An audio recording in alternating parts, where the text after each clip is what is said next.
और चलिए उत्तराखंड की खबरों में आगे बढ़ेंगे। सबसे पहले बात करेंगे रानीखेत की, जहां पर विधायक प्रमोद नैनवाल के वायरल ऑडियो मामले को लेकर बीजेपी गंभीर है और साथ ही पिछले दिनों टिहरी से विधायक किशोर उपाध्याय और हाल ही में बीजेपी ज्वाइन करने वाले दिनेश धने के बीच में हुई लेटरबाजी मामले का भी बीजेपी संगठन ने संज्ञान लिया है। पार्टी ने अपने दोनों विधायकों के साथ में दिनेश धने और कैलाश पंत को आज पार्टी ऑफिस में तलब किया है।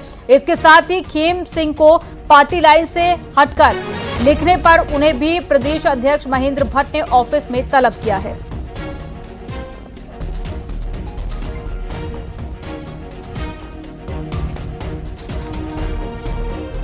तो पहला तो ऑडियो मामला जिसको लेकर दो विधायकों को बुलाया गया है। इसके अलावा जो पार्टी की लाइन से अलग हटकर सोशल मीडिया पर लिखने पर भी एक नेता को बुलाया गया महेंद्र भट्ट ने। और साथ ही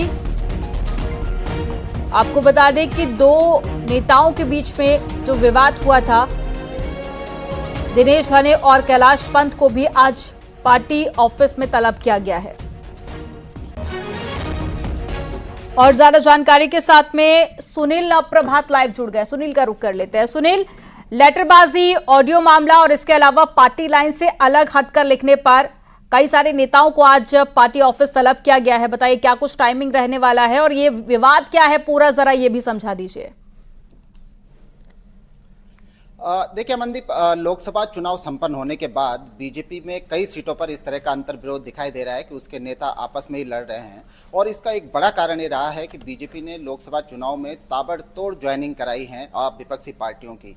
अब इसके बाद इन नेताओं में आपस में जो अपने हित हैं वो टकराव शुरू हो गया है। चूंकि आगे नगर पालिका के चुनाव हैं, निकायों के चुनाव हैं, पंचायतों के चुनाव हैं, तो नेताओं के आपसी जो हित हैं वो परस्पर अब टकरा रहे हैं। और इसका खामियाजा बीजेपी को भुगतना पड़ रहा है कि सड़क पर उसकी जो लड़ाई है, अंदरूनी लड़ाई, वो खुलकर सामने आ रही है।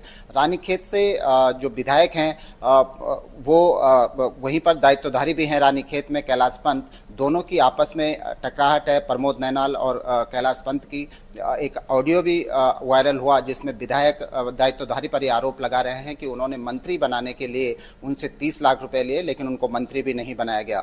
दूसरी ओर किशोर उपाध्याय जो टिहरी सीट से विधायक हैं बीजेपी के, वो कांग्रेस से बीजेपी में आए हैं 2022 के विधानसभा चुनाव में। और पूर्व मंत्री दिनेश धने अभी इसी लोकसभा चुनाव के दौरान ही कांग्रेस से बीजेपी में शामिल हुए हैं। दोनों के बीच वहाँ पर टकराहट शुरू हुई है। बीजेपी के एक और नेता हैं खेम सिंह चौहान जो प्रदेश कार्यकारिणी के सदस्य हैं टिहरी सीट से, उन्होंने भी फेसबुक पर कुछ पार्टी विरोधी कुछ बात लिखी है, जिसके चलते अब प्रदेश अध्यक्ष ने 5 लोगों को आज देहरादून में तलब किया है, पार्टी ऑफिस में तलब किया है। करीब 11 बजे के आसपास महेंद्र भट्ट प्रदेश कार्यालय में पहुंचेगा और यहाँ पर एक एक करके 5 नेताओं से बातचीत करेंगे।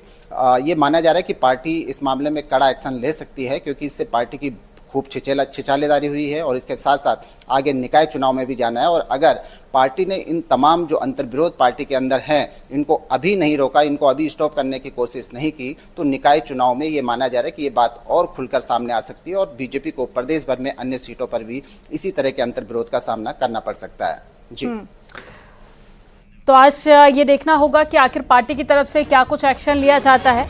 जानकारी साझा करने के लिए बहुत शुक्रिया आपका।